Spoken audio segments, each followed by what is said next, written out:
Hi မင်္ဂလာပါဒီ reading လေးကကြတော့ပေါ့နော်ဒီ personal reading ကိုကြည့်နေရင်လည်းကိုဒီ reading လုပ်ချင်တဲ့ဒီစိတ်ကလေးပေါ်လာပြီးတော့မှကက်ကိုချိုးလိုက်တယ်ချိုးလိုက်တဲ့အခါမှာတိလိုက်တာဒီ reading ဒီဘယ်သူတွေအတွက်လဲဆိုတာကိုခက်ကပြောတဲ့အတိုင်းပဲလုပ်ပြီးလိုက်တယ်ပေါ့နော်ဘာအတွက်ဆိုတာကိုမလုပ်ဖ ೇನೆ ကက်ကပြောတဲ့ reading ကိုပဲလုပ်ပြီးလိုက်ပါတယ်အဲ့တော့တင်ကအခက်ခဲတွေကြုံနေရတယ်ဆိုရင်ဒီ reading တွေကတင့်အတွက်ပေါ့နော်ဒီ reading ကလေကိုကအခုလက်တလုံးမှာအခက်ခဲကြုံနေရတယ်ဆိုတဲ့သူတွေအတွက်ပါ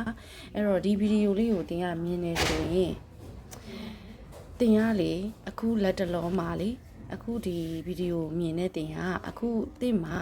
ဆုံးဖြတ်ရခက်တဲ့အရာတွေကြုံနေရတယ်ရွေးချယ်ရခက်တဲ့အရာတွေကြုံနေရတယ်ပြောရရင်တင်ကိုစိတ်ရှုပ်စေတဲ့အရာတွေပေါ့နော်ဘယ်ဟာကိုရွေးချယ်ရမှန်းမသိတဲ့ရွေးချယ်မှုမျိုးတွေစိတ်ရှုပ်နေတယ်ပြီးတော့တချို့ဆိုလို့ရှိရင်စိတ်ပိုင်းဆိုင်ရာနဲ့ပတ်သက်ပြီးတော့အစစ်မပြေဖြစ်နေတဲ့သူမျိုးတွေအများကြီးတွေ့ရတယ်ပြောရရင်တော်တော်များများကကိုယ်မှာရှိရဆိုတဲ့အရာလေးကိုဆုံးရှုံးထားတဲ့သူတွေပေါ့နော်ဥပမာငွေကြေးလည်းဖြစ်နိုင်တယ်လို့လူလည်းဖြစ်နိုင်တယ်တခြားကိုပိုင်ဆိုင်တဲ့အရာတွေလည်းဖြစ်နိုင်တယ်အဲ့လိုလူပုဂ္ဂိုလ်လည်းဖြစ်နိုင်တယ်ကိုပစ္စည်းလည်းဖြစ်နိုင်တယ်အဲ့လိုမျိုးပေါ့နော်ကိုပိုင်ဆိုင်ထားတဲ့ထဲကနေမှ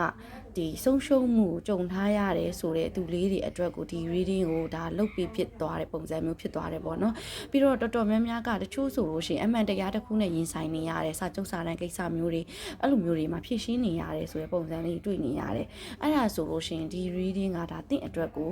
ကြည့်ပေးလိုက်တာပေါ့နော်တကယ်တော့ဒီ reading ကိုကြည့်တဲ့အခါမှာခေါင်းစဉ်မပါဘူးဒီတိုင်းပဲကြည့်ပေးလိုက်တာပါအဲ့တော့ဒီမှာဆိုလို့ရှိရင်အဲ့တော့တင်ကအခုအပေါ်မှာပြောခဲ့တဲ့အရာတွေနဲ့ကြုံနေတယ်ဆိုရင်တော့တင်အခုချိန်ကစပြီးတော့တင်ကိုဒီ3လအတွင်းပေါ့နော်3လအတွင်း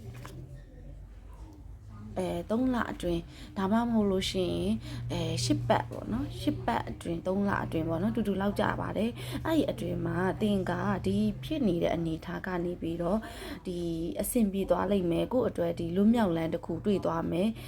ကို့အတွက်မျောလင်းချက်လေးတွေ့သွားမယ်အထူးသဖြင့်ကိုကူညီမဲ့သူဒီ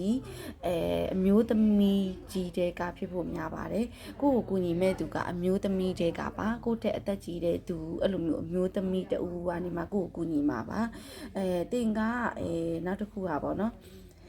ရွေးချယ်ရခတ်တဲ့အနေအထားမှာလေတင်ကရွေးချယ်ရခတ်တဲ့အနေအထားပထမအဆုံးတင်ရွေးချယ်ရခတ်နေတဲ့အရာကတော့တင်ကိုစိတ်ဒုက္ခပေးစေတဲ့ရွေးချယ်ရခတ်မှုခတ်တဲ့ပုံစံမျိုးပါဒါပေမဲ့ဒီနောက်ထပ်3လအတွင်းမှာတော့ရွေးချယ်ရခတ်တဲ့အရာတခုထပ်တွေ့မယ်အဲ့ဒီအရာကကြတော့ကောင်းတဲ့ရွေးချယ်ရခတ်တဲ့အရာကိုတွေ့မှာဖြစ်ပါတယ်အဲ့တော့ဒီ reading ကကြတော့သူ့အလိုလိုလုပ်ဖြစ်သွားတဲ့ reading လေးပေါ့နော်အဲ့တော့ဒီ video လေးကိုတင်မြင်လို့တင်ကအခုလက်တလုံးမှာအခက်ခဲတွေကြုံနေရတယ်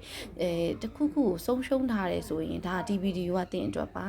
အဲ့တော့တချို့ပေါ့နော်ဒီ personal reading လေးတွေကိုစိတ်ဝင်စားလို့